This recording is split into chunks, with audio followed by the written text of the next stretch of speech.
Hello, it's Daniel, and welcome to this trip report. In this trip report, I'm flying with UK low-cost airline, London Airways, UK flag carrier, British Airways, from Glasgow in Scotland to London Heathrow in England. The BA shuttle flights are one of the most frequent flights in and out of Glasgow, and this flight was the last flight of the day. And they aren't exactly the best value for money either, as British Airways have a monopoly on this route. I took this flight as part of my annual London Heathrow spotting trip in May 2019.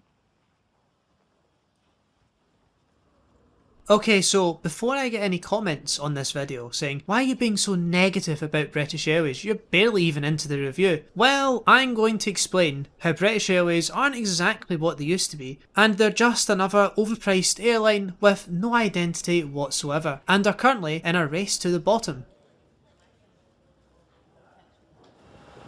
The boarding was chaotic thanks to BA's new boarding group system. They call the first group, but everyone gets up anyways, and it's complete chaos. It took at least half an hour to get onto the plane, and the flight wasn't even that busy. My seat for the flight was seat 20A, and the flight time to Heathrow was just 1 hour. Now for the taxi out and takeoff part of the video.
Just to clear something up, British Airways have always had spot-on service, the cabin crew have always been friendly. It's the physical aspects of the overall experience that have plummeted in the last few years. The legroom was alright. It was good enough for an hour or so. BA recently reconfigured a lot of their A320s to seat more passengers. However, this was at the expense of passenger comfort. A little look at the safety card, however, it's nothing special. At the start of 2017, BA switched to an M&S buy on board menu. This is a massive downgrade from the free onboard snack and drink they used to offer on every flight. On the morning flights, you even got a full cooked breakfast. The prices on the menu are expensive, and from past experiences the portions are sparse. It costs £5.50 for a tiny bacon roll. Now that is what you call a joke and a half. The flight to London Heathrow was only half full, and this flight cost £45 one way, including seat selection, which to be honest is reasonable. Now for the landing clip into London Heathrow.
Overall, the flight to London Heathrow with British Airways was okay. The crew were friendly, and despite the legroom, the seats were comfortable. Everything else about the experience was just disappointing. The onboard menu really is a massive letdown. Okay, I wasn't buying anything, but still, it's overpriced and the selection's just poor. The boarding was also chaotic, and the legroom getting cut back is just frustrating. BA nowadays is just an overpriced, low-cost airline. They've gone from one of the best in Europe to one of the worst in just a few short years, basically losing their identity in the process. Also, let's not forget about their 100th anniversary 747 PR disaster last year, which definitely peed off a lot of people, including myself. If there was another airline operating this route, I would have flown with them over BA. The trip was £90 return, which is decent. The prices do tend to be nearly double though. I really just can't justify flying with BA anymore, only if I have to, or they are the cheapest option. I do hope BA go back to their old ways soon, as the CEO, Alex Cruz, that made all these changes has just recently left the company.